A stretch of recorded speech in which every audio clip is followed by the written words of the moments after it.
ማን በድንበር ያልተኳረፈ አለ? ማን በቋንቋ ያልተናከሰ አለ? ማን የጎሪጥ የማይተያይ አለ? የሚጣላ ትውልድ መጣ። በምን? በብሔር የሚጣላ አያችሁ። እኔን የሚል የሚፎካከር የሚበላለጥ ይሄው እስከ ዛሬ ደም እየተቃባን መላው ክርስቲያን ነን ይል የነበረውንም አውሮፓ ተመልከቱት። እውነት እንነጋገር ከተባለ እግዚአብሔር የለሽ ትውልድ ተፈጥሮ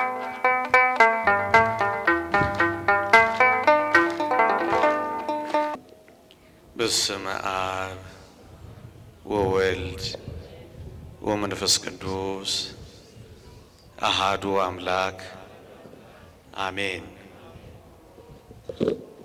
ክቡራን አበው ካህናት፣ መምህራነ ወንጌል፣ ሊቃውንተ ቤተ ክርስቲያን፣ የተወደዳችሁ የእግዚአብሔር ቤተሰቦች፣ የእመቤታችን የቅድስት ድንግል ማርያም የአስራት ልጆች፣ የቅዱስ ፊልጶስ ወዳጆች በልዑል እግዚአብሔር ስም እንደምን ሰነበታችሁ? እንደምን አላችሁ? አሜን። በምህረቱ የጎበኘን እንደ በደላችን ያልከፈለን እንደ ኃጢአታችን ያልተቆጣጠረን ምህረቱን ያበዛልን በዚች ምሽት ስሙን እንድንጠራ ቃሉንም እንድንሰማ ይረዳን የአባቶቻችን አምላክ የእኛም አምላክ ልዑል እግዚአብሔር ዘላለማዊ ስሙ የተመሰገነ ይሁን። ለቀደምት አበው ለነቢያት፣ ለቅዱሳን ሐዋርያት፣ ለሐዋርያውያን አበው ለሊቃውንት የገለጸውን ጥበብና ምስጢር ለሁላችንም ይግለጽልን። ሰምተን እንድንጠቀም እግዚአብሔር ይርዳን። አሜን። ኑ አብረን ስንዴ እናብቅል። በዚህ በ300 ዙር ወይም በ300ኛው ጉባኤ በግሌ እስከ ዛሬ ያገለገልኩባቸውን በዚህ ጉባኤ ተገኝቼ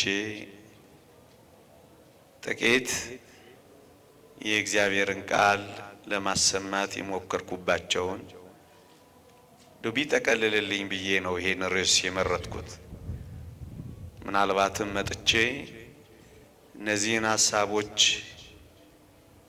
ባለፉት ጊዜያት አስተምሬም ቢሆን ብደግመው ባጸናው ባስታውሰው ብያስቤ ነው። አዲስ ነገር ልነግራችሁ በፊታችሁ አልቆምኩም።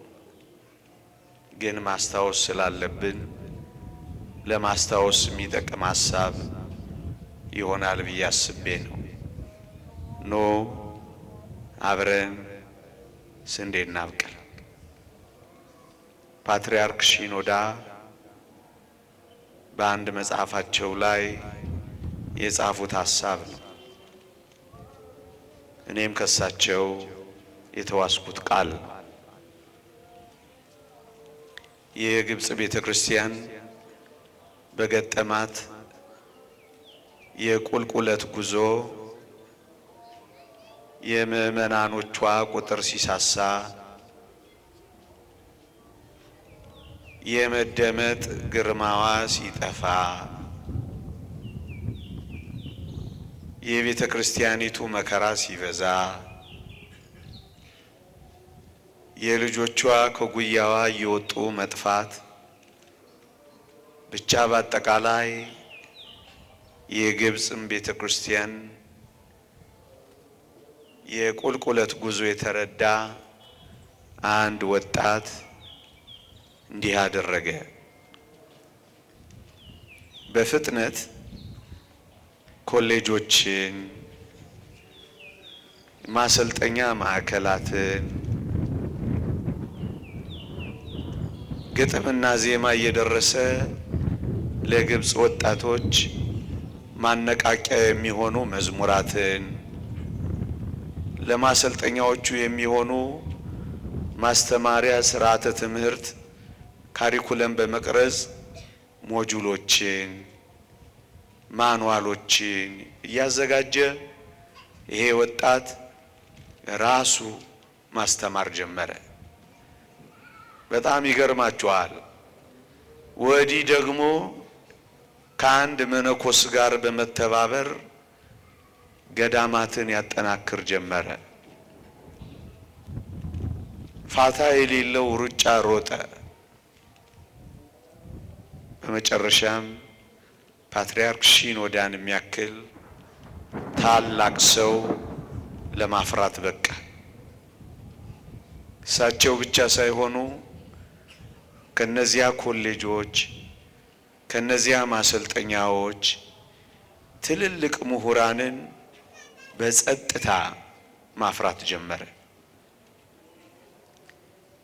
እንደውም የቅርብ ዘመኑ የግብጽ ቤተክርስቲያን መጽሐፍት መተርጎም ፋዘር ታድሮስ ማላቲ የሚባሉ የዮሐንስ ወንጌልን ሲተረጎሙ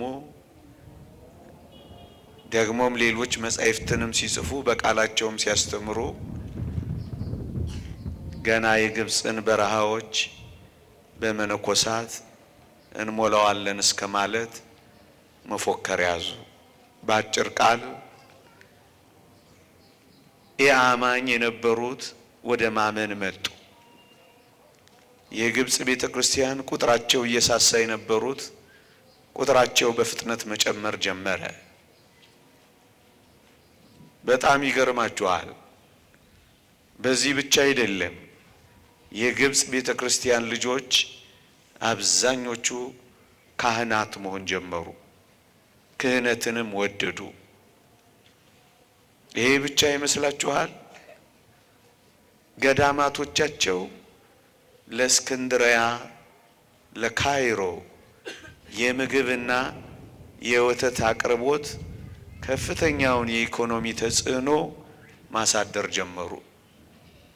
በዚህ ምክንያት ተደማጭነታቸው ከፍ አለ። ታስታውሱ ከሆነ አንድ የግብጽ ካህን ተገሎ ፓትርያርክ ሺኖዳ መንበሬ ላይ አልቀመጥም ብለው ገዳም ገቡ።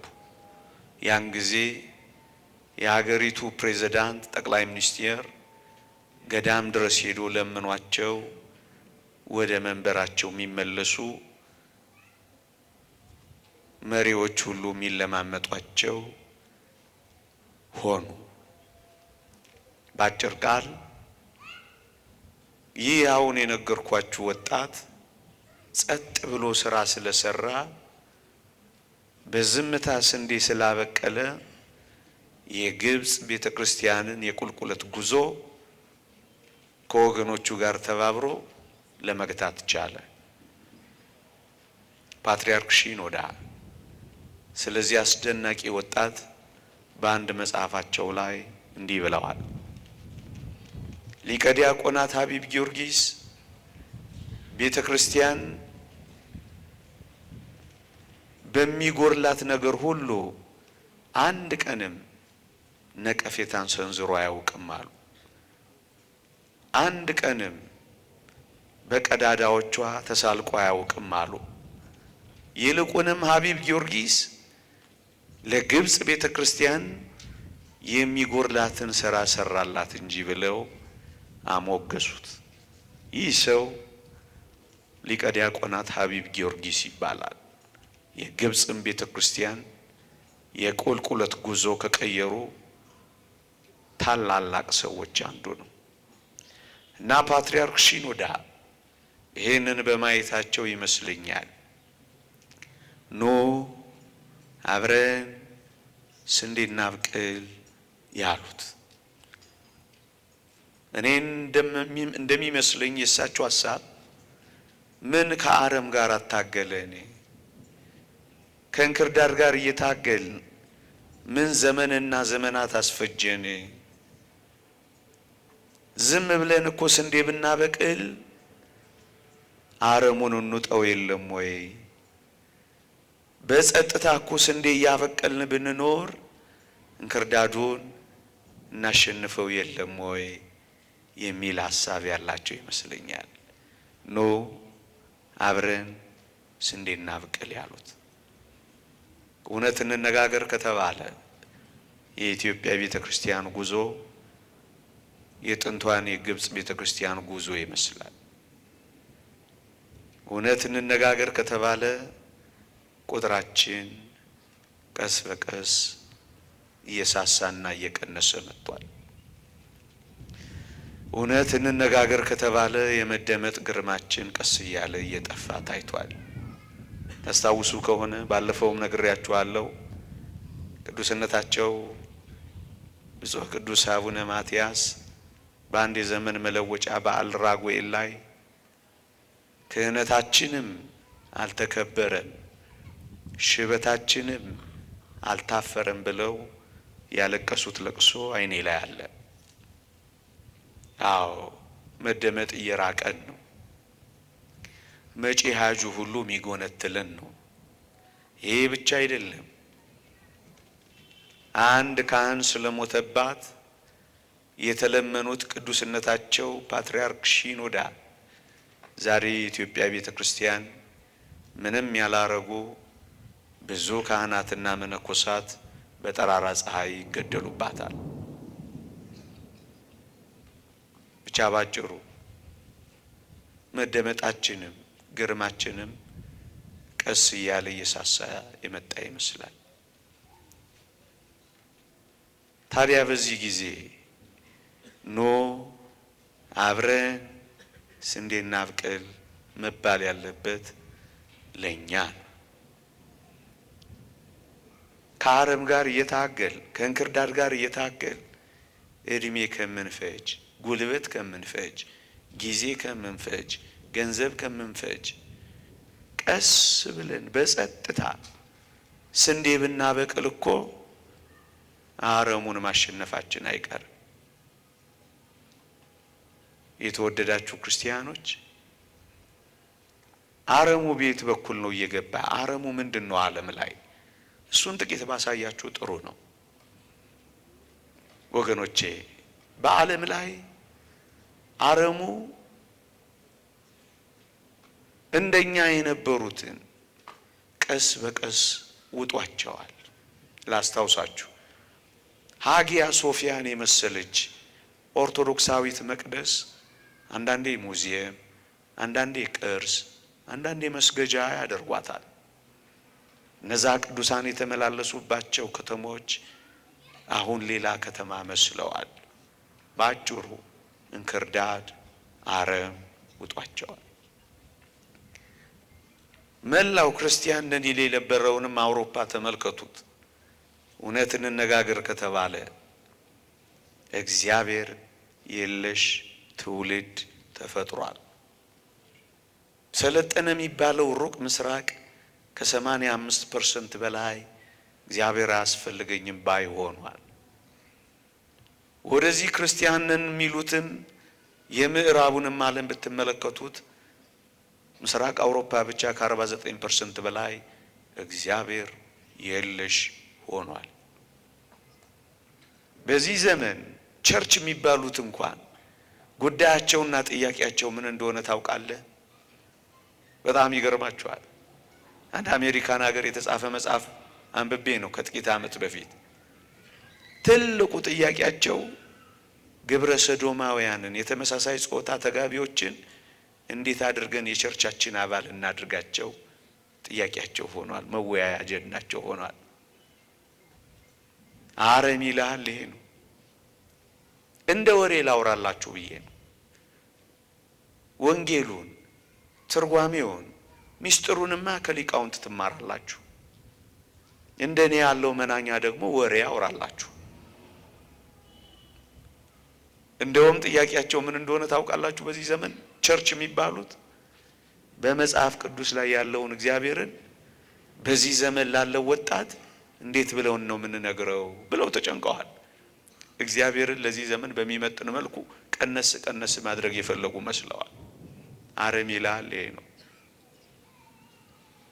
በጣም ትልቁ መከራከሪያቸውን ደግሞ ልንገር፣ ኢየሱስ ከድንግል ተወልዷል ወይስ አልተወለደም የመሟገቻ ጥያቄያቸው ሆኗል።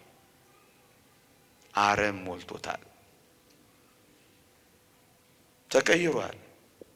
እኔ በቅርቡ አንዲት ምዕራባዊት ሀገር ለጥቂት ስራ ሄጄ ነበር።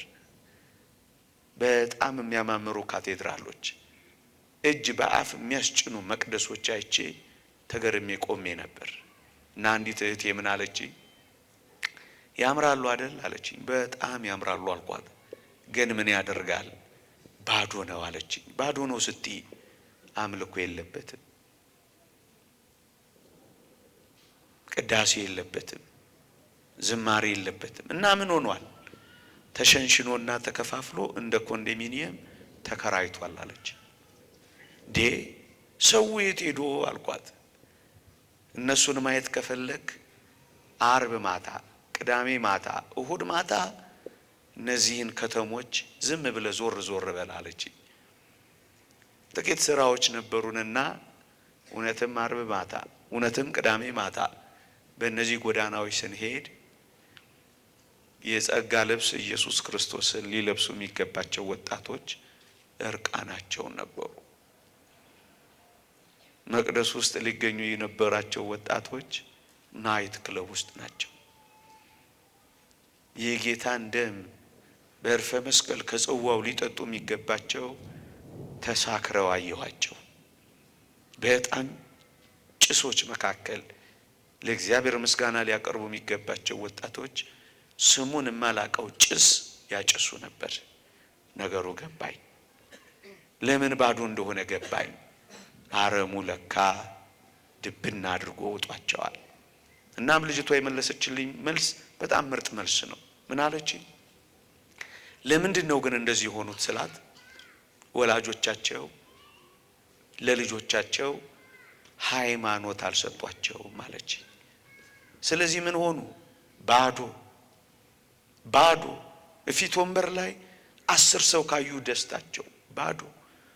አንዳንዶቹ የሰይጣንና አጋንንት ማምለኪያ ወደ መሆን ተቀየሩ።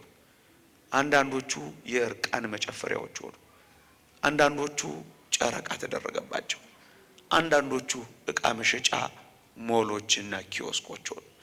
90% ቸርች ኦፍ ኢንግላንድ የምትባል ቸርቾቻቸውን ጨረታ አውጥተው ነበር። ለምን አትሉኝም? አረሙ ዋጣቸው፣ ዘመናዊነት ዋጣቸው፣ ዓለማዊነት ዋጣቸው። በቃ ተበሉ። ወዳጄ ይህን ስናገር አንድ ሰው ትዝ አለኝ። ማክስ ዌበር የሚባል የድህረ ዘመናዊነትና የድህረ ዓለማዊነት ፖስት ሴኩላሪዝም ፖስት ሞደርኒዝም አቀንቃኝ ባለፈው ነግሬያችኋለሁ። የእሱ ንግግር ትዝ አለኝ። ምን የሚለው? የጥንት ቤተ ክርስቲያናት ዘመኑ ያመጣባቸው ዕጣ መቋቋም ላቃታቸው መጽናኛ ከመሆን ያለፈ ድርሻ የላቸው። መቅደሳቸው ለመጽናኛነት ብቻ ቆሟል። እነሱስ የሉ፣ ተበልተዋል። ትዝታ ብቻ፣ ታሪክ ብቻ፣ መጽናኛ ብቻ ሆነዋል። ወዳጄ ሳይንሳዊ አብዮትን እያገነነ ዘመናዊነትን እንደ ባህል አኗኗር እየቆጠረ እግዚአብሔርን ማምለክን እንደ ኋላ ቀር እያየ እግዚአብሔርን ያሽቀነጠረ ትውልድ አረም በልቶት አሳዛኝ ሁኔታ ላይ ወድቆ ይታያል። ምእመናን፣ እኔ የምፈልገው ትዝታ መሆን ነው ወይ የምትፈልጉት እናንተ? ለህይወት ነው ቤተ ክርስቲያን መኖር የምንፈልገው ወይስ ለመጽናኛነት ብቻ ነው? አቤት በዓላችን፣ አቤት ጥምቀታችን፣ አቤት የመስቀል ደመራችን፣ አቤት አብይ ጾም ቅዳሴያችን፣ አቤት እያል እንደ ትዝታ መኖር ነው የምትፈልጉት? እስኪ ልጠይቃችሁ። መጽናኛ መሆን ነበሩ ጠፉ መባል ነው የምትፈልጉት? ይህን የመሰለ ካቴድራል ከጥቂት ዓመታት በፊት ጨርሳችኋል። ገንብታችሁ እስከ መጨረሻው መቅደሱ ተሞልቶ ማየት አትፈልጉም? እናንተ የቆረባችሁትን ቁርባን ልጆቻችሁ እንዲቆርቡ፣ እናንተ የተጠመቃችሁትን ጥምቀትና የዘላለም ሕይወት ያገኛችሁበትን የጽድቅ መንገድ ሃይማኖት ልጆቻችሁ እንዲወርሱ ነው ወይስ የጥንት አብያተ ክርስቲያናት ዘመኑ ያመጣባቸውን ዕጣ መቋቋም ላቃታቸው መጽናኛ ብቻ እንዲሆኑ ነው የምንፈቅደው? እንዳለው በቃ ለመጽናኛ ነው እኛ የምንሆነው። ከጥቂት ጊዜ በኋላ አረሙጧል። እሱ ነው የዛሬ ጉዳይ። ለመጨረሻ ጊዜ ምን ታስተምራለህ ቢሉኝ ይሄንን ነው አስተምሬ ማቆመው። ትዝታ እንዳንሆን ኑ አብረን ስንዴ እናብቅላ። ታሪክ እንዳንሆን ኑ አብረን ስንዴ እናብቅላ። ለመጽናኛነት ብቻ ሳይሆን ተጽዕኖ እያሳደርን ቁጥራችን እየጨመረ መደመጣችን እየዳበረ እንዲሄድ ኑ አብረን ስንዴ እናብቅል። እኛ ሀገር ግን አረሙ እንዴት ገባ? አሁን አረም አላወጣንም፣ ገና ነው፣ እንሻላለን። ግን ቀስ በቀስ መምጣቱ ግን አይቀሬ ነው። ግን አረሙ እኛ ሀገርስ አረም ገብቷል? እንክርዳድ በስቶ? አዎ አለ። እንዴት? ጥቂት ማሳያዎችን ልስጣችሁ። ይሄ ማሳያዬ ምናልባት አይኖቻችንን ከገለጠልን ብዬ ማቀርበው ማሳያ ነው። ምናልባት ከዕለታት አንድ ቀንም ነግሬያችሁ ይሆናል። ግድ የለም፣ እንደ አዲስ እንድንነቃቃም ሊጠቅመን ይችላል። ካልሰማችሁትም ይደምቃል። አንድ ሰው ከአድዋ ጦርነት በኋላ ጥቁር ኢትዮጵያውያን ነጮችን በረድኤተ እግዚአብሔር ካሸነፉ በኋላ ዓለም ጉዳይና አጀንዳ ካደረገው በኋላ የእንግሊዝ ፓርላማ ተሰብስቦ ማኩሊን የሚባል ሰው አንድ ምክረ ሐሳብ አቀረበ ይባላል። እውነተኛ ታሪክ ነው የምነግራችሁ። ምክረ ሐሳቡ ምን ነበረ? በረጅም የአፍሪካ ጎዳናዎች ላይ ሄጃለሁ። በጣም ጨዋ ህዝቦች አይቻለሁ። በጣም የታረመ መልካም ጸባይ ያላቸው ህዝቦች አይቻለሁ።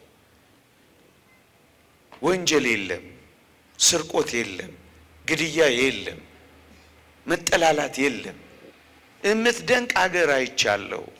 እሷም እቺ አሁን ያሸነፈች ኢትዮጵያ የምትባል አገር ነች አለና እቺን አገር አለ ቀኝ ግዛት እንገዛታለን ብዬ አላስብም አለ። I don't think that we can conquer this country unless we break down the very backbone of this country. የዚችን ሀገር የጀርባ አጥንቷን ካልሰበርን በቀር አለ። የዚችን ሀገር የጀርባ አጥንት ሲጠቅስ ምን አለ? which is her spiritual education centers, የመንፈሳዊ ትምህርት ቤት ማዕከላቶቿ ናቸው። መንፈሳዊ ትምህርት ቤቶቿን ከሰበር ይቺን ሀገር ቀስ ብለን የራሳችን እናደርጋለን አሉ እና ሰበሩ ይመስላል። እንዴት? ከትምህርት ቤቶች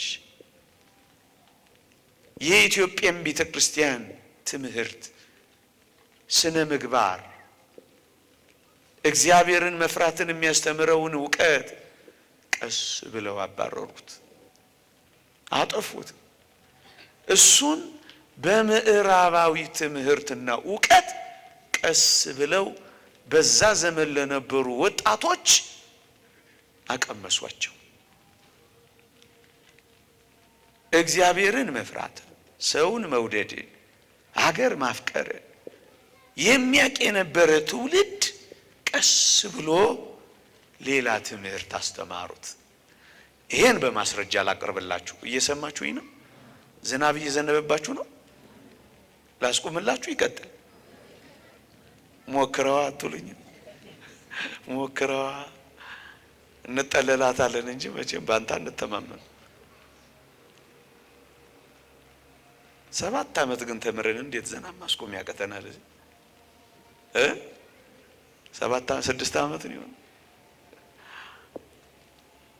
እንግዲህ የለም እዚህ መተን ከተጠለልን አንድ ነገር ነው አይደለ? ልቀጥል። ሲብስ ትጠለላላችሁ። እሺ፣ ግን ሳትነግሩኝ አትሂዱ። እሺ፣ እኔም እብስ እንድል። እሺ፣ እውነተኛ ታሪክ ልንገራችሁ። ይሄ መሆኑን የሚያረጋግጥ ታሪክ ላውሳላችሁ። በአዲስ አበባ ዩኒቨርሲቲ አሁን ላልኳችሁ ምን ለማለት የኢትዮጵያን ቤተክርስቲያንን ትምህርት ሰውን የሚያፋቀረውን አገር የሚያስወድደውን አንድነት የሚያመጣውን የሚያከባብረውን ትምህርት ቀስ ብለው ካስወጡ በኋላ የዚህን የምዕራቡን ዓለም ትምህርት ሲከቱ አዲስ አበባ ዩኒቨርሲቲ 6 ኪሎ ፈረንጆች መጥተው ያስተምሩ ነበር አሉ። ያን ጊዜ የሆነ አንድ ታሪክ ነው የምነግራችሁ። አንድ ልጅ የተናገረውን ቲዩቶሪያል ከሚሰጡን አስተማሪዎች ዶር እንዲያስጠናኝ ሲሄድ በአጋጣሚ ሰውየው አልነበረም አለ። ግን አንድ መልእክት ጽፎልኝ አገኘው አለ። እመለሳለሁ፣ ሻይና ዳቦ አስቀምጬልሃለሁ፣ እሱን እየበላህ ጠብቀኝ ይላል አለ። እኔ የሚያስቀምጠልኝን ዳቦ በሻይ እየበላው ትንሽ ዞር ስል ጠረጴዛው ላይ አንዲት ጽሑፍ አየሁ አለ። ሳነብ እንዲህ ትላለች አለ። ላለቆቹ እዚያ ላሉት ኃላፊዎቹ የላካት ሊልካት ያዘጋጃት ጦማር ደብዳቤ ናት አለ። ምን ትላለች አለ? እመኑኝ ከጥቂት ጊዜ በኋላ የራሳቸው ልጆች በራሳቸው የሚያፈርሷትን ሀገር በዚህ ትምህርት ቤት ውስጥ እየገነባንላችሁ ነው ይላል አለ። ደንግጬ ብድግ አልኩ አለ። አያችሁ፣ ቀስ ብለው ጥቂት ሰዎችን እየሰበሰቡ መጠላላትን፣ መቀያየምን፣ በብሔር መጎናነጥን ለካ ይሰብኳቸው ነበር። እግዚአብሔርን አለማወቅን ይሰብኳቸው ነበር። አታስታውሱም እንዴ? በስመ አብ ወወልድ ወመንፈስ ቅዱስ አሐዱ አምላክ አትበሉ ብለውናል አሉ እኮ የዛ ዘመን ሰዎች። ማጥመቅ፣ ማቁረብ፣ ማስቀደስ ከልክለው ነበር እኮ አሉ በዛ ዘመን ኮሙኒስቶች። ምዕመናን ከዛ ምን ሆነ ካላችሁኝ ኢትዮጵያ አንድ ፕሮፌሰር እንደሚለው የኔ ወሬ እንዳይመስላችሁ አንድ ኢትዮጵያዊ ታላቅ ፕሮፌሰር እንዲህ ብሏል። ቃል በቃል አንብብላችሁ እንዲህ ይላል። ስሙኝ በሞቴ ኢትዮጵያ ከቀኝ ገዢዎች ጋር የተደረገውን ትግል በጦር ሜዳ ድል አድርጋለች። ወጣቶቿ የምዕራባውያንን ምስጢር የበለጠ ማወቅ በሚጠበቅባቸው በዘመናዊው ትምህርት ቤት ግን ተሸንፋለች አለ። አያችሁ፣ የጦር ሜዳ አሸናፊዎች የትምህርት ቤት ተሸናፊዎች ሆን ይላል። ለምን? የሚጣላ ትውልድ መጣ። በምን? በብሔር የሚጣላ። አያችሁ፣ እኔን የሚል የሚፎካከር የሚበላለጥ። ይሄው እስከ ዛሬ ደም እየተቃባን፣ ይሄው እስከ ዛሬ ጦር አውርድ እያልን፣ ይሄው እስከ ዛሬ ልጆቻችንን ለአፈር እየገበርን፣ ይሄው እስከ ዛሬ የጥይት ድምፅ እየሰማን፣ ይሄው 50 ምናምን ዓመት ሆነን ደም መፍሰስ ከጀመረ። ይሄ ከየት መጣ ካላችሁኝ፣ ይሄ አረም ከየት እንደመጣ ታውቃለህ? የኢትዮጵያ ቤተክርስቲያን ትምህርት እናግልልና የኛን ትምህርት እናስገባና ፍቅሯን፣ መከባበሯን፣ ሀገር ብላ መጠለሏን እሷን ቀስ ብለን እንረከባታለን አሉ። እውነት ነው። 3 ነገር ልንገራችሁ በግልጽ ያነበብኩትን።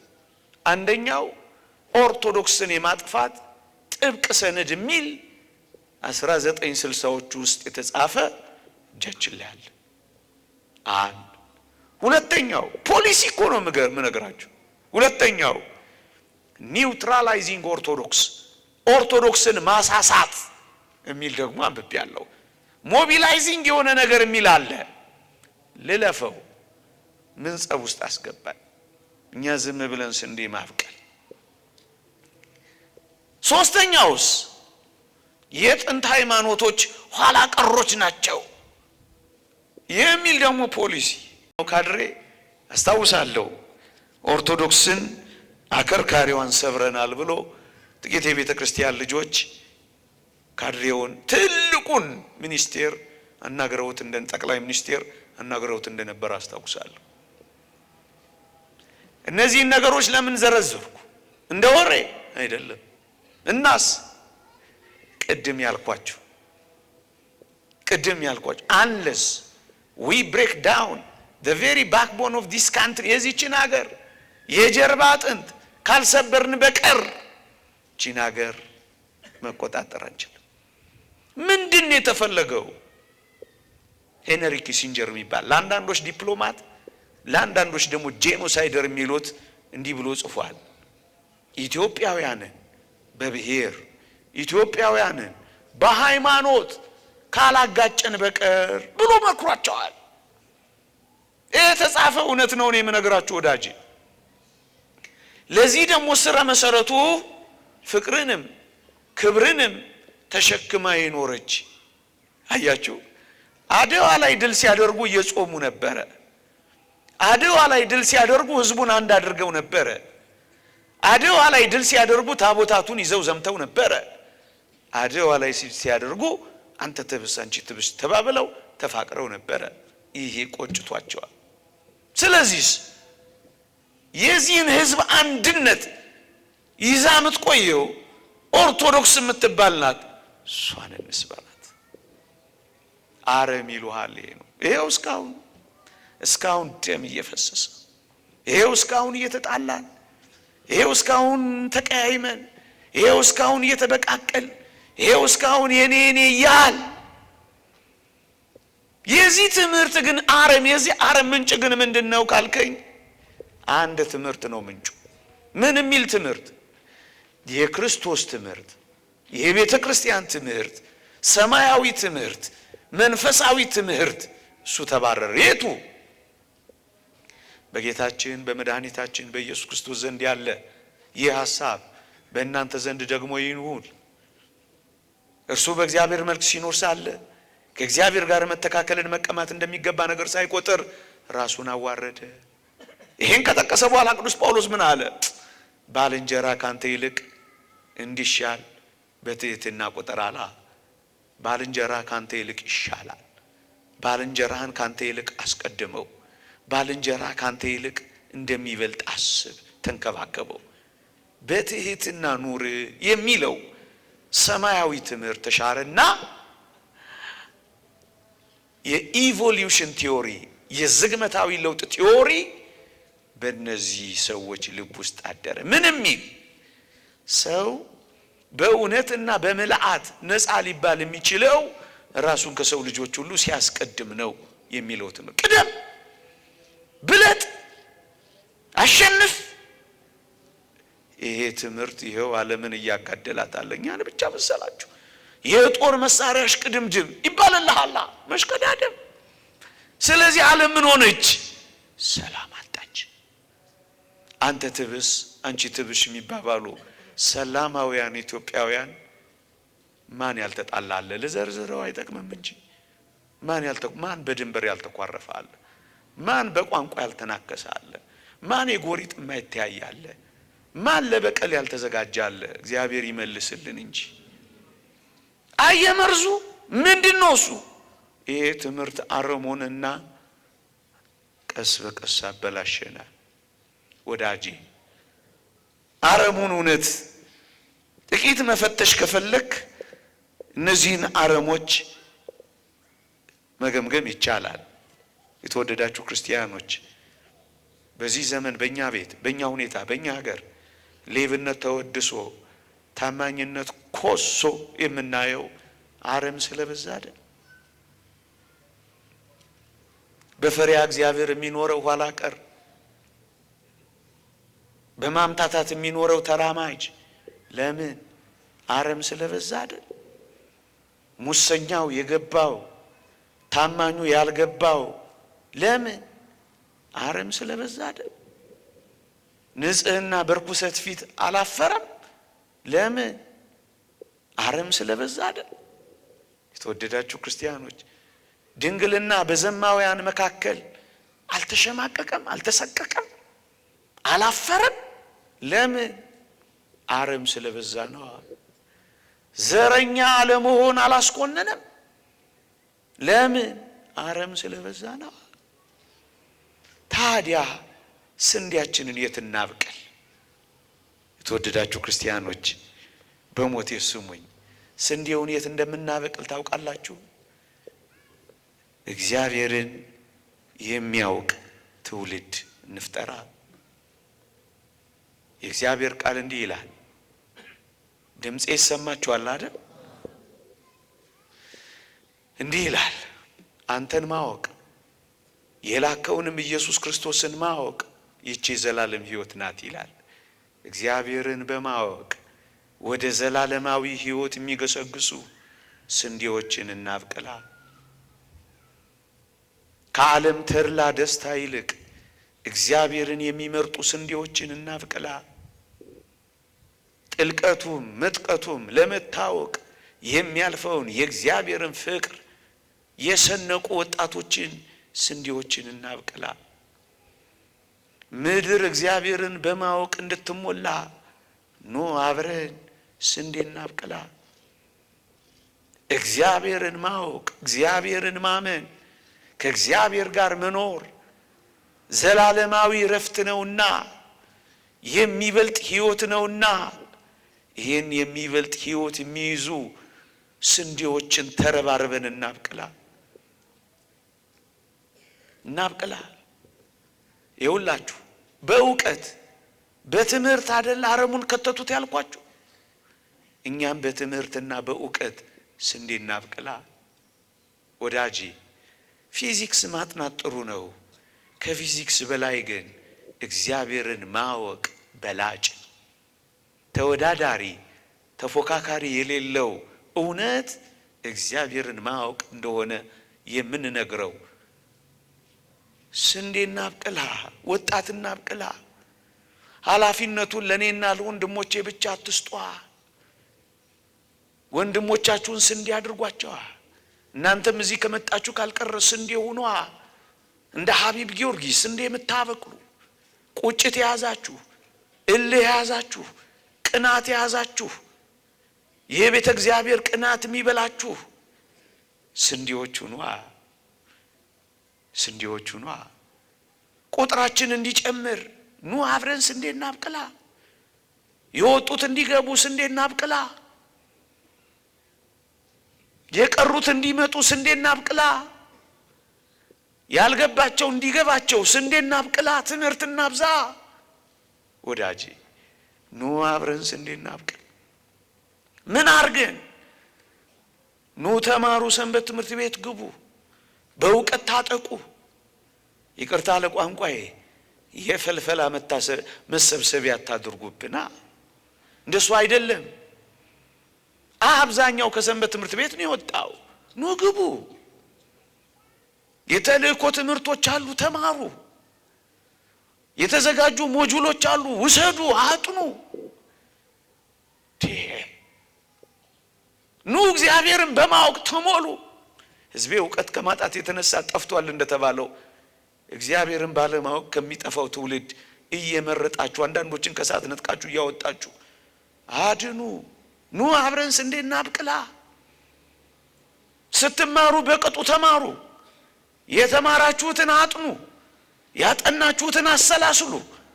የያዛችሁትን ለሰው ንገሩ። በሕይወታችሁ መስክሩ። በሥራ ቦታችሁ ተገለጡ። ኑ አብረን ስንዴ እናብቅላ። ገንዘብ ያላችሁ፣ ብዙም ገንዘብ አያስፈልግም፣ ጥቂት ገንዘብ ያላችሁ ሰብሰብ ብላችሁ እግዚአብሔርንም የዚህንም ዓለም ዕውቀት እንዲይዙ ምርጥ ትምህርት ቤት ክፈቷ። ቅድም አላልኳችሁ? በትምህርት በኩል ነው የሚያጠቁት አላልኳችሁ? መጻኢውን ዘመን ለመቆጣጠር ውጊያው መሆን ያለበት በህዝብ ትምህርት ቤቶች ነው ይልልሃል። ያኛው ጨለማው ዓለም ሕፃናቶችህን የውጊያ መድረክ ያደርግብሃል። አንተ ትልልቅ ቦርሳ ሸክመህ ትልካቸዋለህ። እነሱ ትንንሽ መርዝ በልባቸው ጥለውባቸው ይመጣሉ።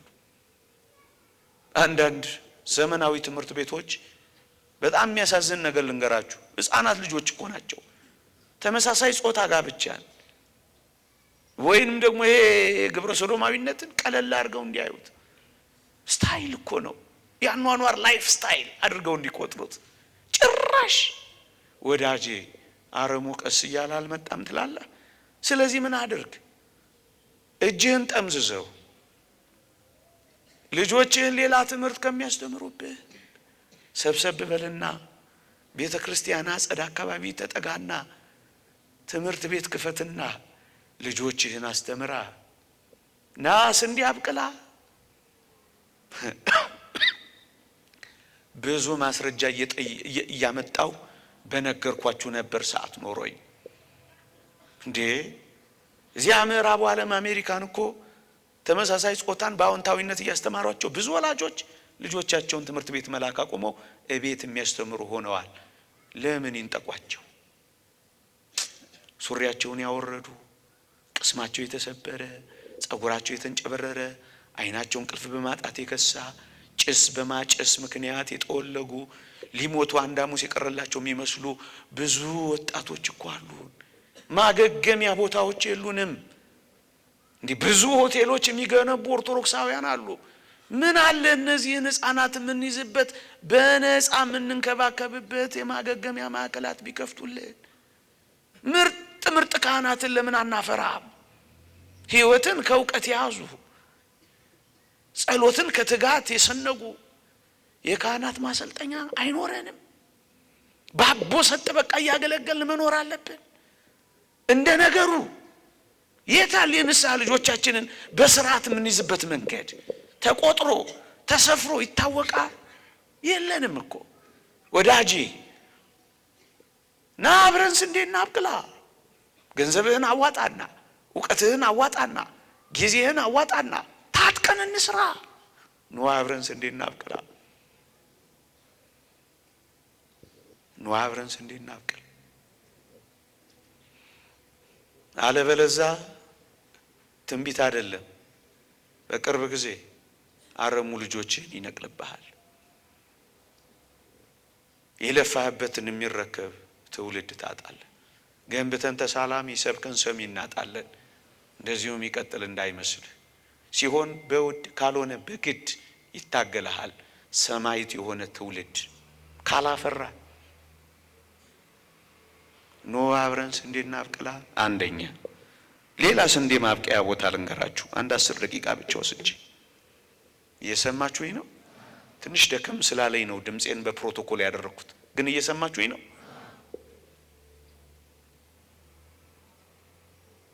ሌላ ስንዴ ማብቀያ ቦታ ባለፈው አስተምር ያለው የዛሬ ስንት ወር እንደሆነ እንጂ መጨረሻ ያስተማርኩት ትምህርት አካባቢ ነበር። ሌላ ስንዴ ማብቀያ ቦታ ላሳያችሁ። ሌላ ስንዴ ማብቀያ። ሃይማኖታችሁን እንደ ነገሩ እዚህ መምጣታችሁን እንደ ልማድ እንዳታዩ። ህይወት ነው እዚህ ያለው ህይወት። ስንዴው ሌላ ስንዴ ማብቀያ ቦታ ልውሰዳችሁ። ኤሪክ ቤሊስ የተባለች አንዲት ሰይጣናዊት ሴት እንዲህ አለች። ይህንንም አባባል ትንሿ ቤተ ክርስቲያን ብዬ እዚህ ቦታ ሳስተምር ጠቅሼው ነበር። ከረሳችሁት እኔ እንጃ። እኔ ግን አጥንቼ ተዘጋጅቼ ስለምመጣ አስታውሰዋለሁ።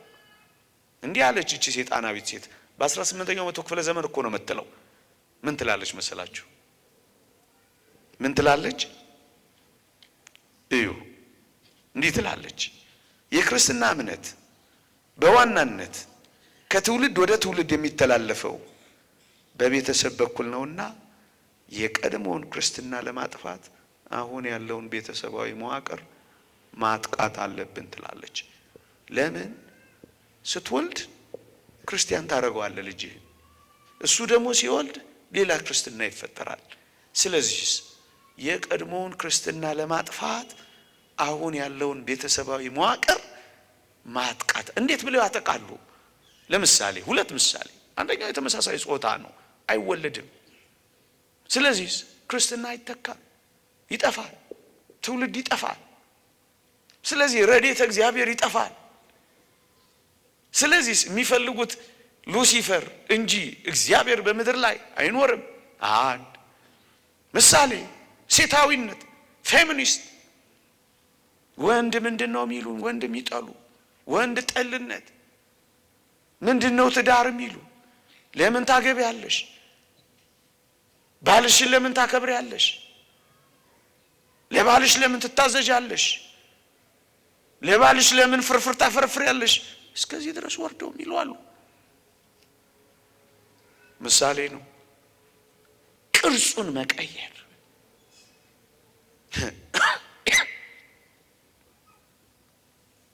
ትችያለሽ እኮ ብቻሽን መቆም ይሏቸዋል። እኔ ያየኋት አንዲት ሀገር እዛ ያሉ ክርስቲያኖች ሲነግሩን መፋታትን እንዴት እንደሚያበረታቱ ሲነግሩን እኛ እንደጎምሻለን። ታዲያ ለምን ከባልሽ ጋር ትሆኛለሽ? ፍቺው። ያፋታሉ። ለምን? የክርስትና እምነት በዋናነት የሚተላለፈው በቤተሰብ በኩል ነውና የቀድሞውን የጥንቱን ክርስትና ለማጥፋት አሁን ያለውን ቤተሰብ ማጥቃት። አረም ስንዴውስ? ስንዴውን ታውቃላችሁ? ስንዴውን እኛ እናብቅላ። ምን አድርገን? የጋብቻን ዓላማ ጽድቅ መሆኑን የተረዱ ወጣቶችን እናብቅላ። ምን አይነት ወጣቶች? ጋብቻን የማይጠሉ፣ መጋባት በሁሉ ዘንድ ክቡር መኝታውም ንጹሕ ይሁን የሚለውን የወንጌልን ቃል ቅድሚያ ሰጥተው የሚኖሩ፣ በምንኩስና ሕይወት ጽድቅን ለመፈጸም አቅም ለሚያጥረን ለኛ የጽድቅ ሕይወት እግዚአብሔር የሰጠን በጋብቻ በኩል እንደሆነ የሚረዱ ወጣቶች ስንዴዎችን ማብቀል። ሴቶች ወንዶችን፣ ወንዶች ሴቶችን እንዳይጠሉ ጋብቻ የእግዚአብሔር ስጦታ መሆኑን የሚያምኑ፣ ባሌ እግዚአብሔር የሰጠኝ ስጦታ ነው ልንከባከበው የሚሉ ሚስቶች፣ ወጣቶች፣ ሚስቴ የእግዚአብሔር ጸጋ ናት ልንከባከባት የሚሉ ወንዶች፣ ባሎች ስንዴና ምርታ እዛ ሰፈር ውስጥ እንዳለው ሚስት የሚለውን ቃል ሚጥሚጣ ስትልስ ትኖራለህ ብለው የማይተረጉሙ ወንዶች እናብቅላ።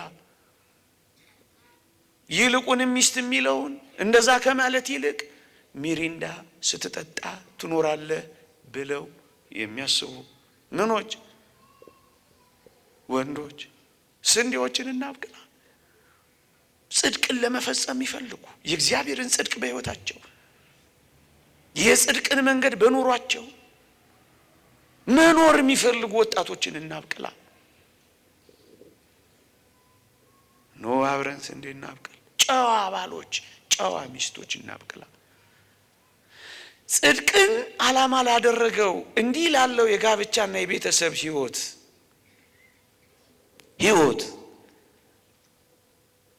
ጥቅም የሆነውን ጽድቅ ሊያስቀር የሚችል ፈተናን መታገስ የሚችሉ ተጋቢዎችን፣ ስንዴዎችን እናብቅላ። የጋብቻ ትምህርቶችን ቀድመንም ተከትለንም እንስጣ፣ እንኮትኩታ። ጥቅሙን ሊያስቀር የሚችል ፈተና ሲመጣ ትዳሩን ሳይሆን ችግሩን የሚፈቱ ወጣቶችን እናምርታ። ቃል ኪዳናቸውን የሚያስቡ፣ የገቡትን ቃል ኪዳን የሚጠብቁ፣ እቺ ዶሮ አየችኝ እያሉ ትዳራቸውን የማይፈቱ ስንዴዎችን እናብቅላ።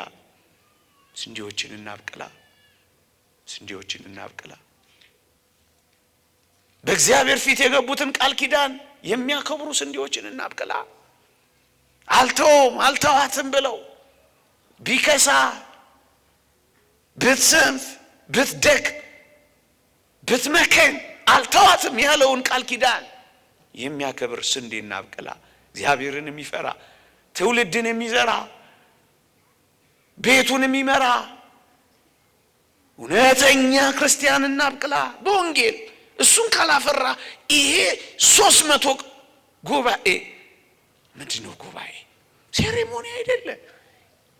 ጊዜ ማሳለፍ ያላጣል፣ በብርድ መመታት፣ የአገልጋዮች ድካም። እንዲህ አይነት ቤት ለመስራት አንዳቸው ለአንዳቸው የሚኖሩ ስንዴዎችን እናብቅላ። ትዳራቸውን የሀሳብ መስጫ የማያደርጉ ስንዴዎችን እናብቅላ። ለወላጆቻቸው ባላቸው ኃላፊነትና በትዳራቸው መካከል ባለው ታማኝነት መካከል ትክክለኛውን መስመር የሚያሰምሩ ስንዴዎችን እናብቅላ። ንጽህናቸውን ጠብቀው ወደ እግዚአብሔር ቃል ኪዳን ወደ እውነተኛው የህይወት ጋብቻ የህይወት መንገድ የሚመጡ ወጣቶችን እናብቅላ። እንዲረጋጉ፣ እንዲሰክኑ፣ እንዲጠብቁ እናድርጋ። ደሃ ነኝ፣ ገንዘብ የለኝም፣ እንዴት ነው ከማለት ይልቅ የዕለት ጉርስ የዓመት ልብስ ካለኝ ይበቃኛል፣ በፈተና እየተቃጠልኩ በዝሙት እየወደኩ ከምኖር የእግዚአብሔርን ጽድቅ ልፈጽም የሚሉ ወጣቶችን እናፍራ። የሚያገቡ ወጣቶችን እናፍራ። ማይፈሩ መኖሪያዬ ዘላለም አምላክ ነው ብለው የሚዘምሩ እንደ ሙሴ የሚዘምሩ ከረሃባቸው በላይ ጽድቃቸው የሚታያቸው እግዚአብሔርን መረቅ በወጣ ህይወት ከሚያሳዝኑት ይልቅ ቢራቡ የሚመርጡ ስንዴዎችን እናብቅላ። ስለ ቬሎ ልብስ ሳይሆን ስለ ጽድቅ ልብስ ስለ ኢየሱስ ክርስቶስ የሚያስቡ ስንዴዎችን እናብቅላ። ጨሰ አቧራው ጨሰ እያሉ ከሚጨፍሩት ይልቅ እግዚአብሔርን እያመሰገኑ ወደ ጥንት ተፈጥሯቸው የሚመጡ ወጣቶችን እናብቅላ። ባላቸውን ማያኮርፉ፣ ሚስታቸውን ማይዘርጉ፣ ስለ ጥቂት ቁራሽ ብለው ትዳራቸውን ማይበትኑ የፈረሱ ባለትዳሮች እንዳይኖሩ፣ የጎሰቆሉ ባለትዳሮች እንዳይኖሩ፣ መረን የወጣ ኃጢአት ግንኙነት እንዳይኖር፣ የተተዉ ልጆች እንዳይኖሩ ትዳራቸውን ታገሰው የሚጠብቁ ወላጆች ይኖሩና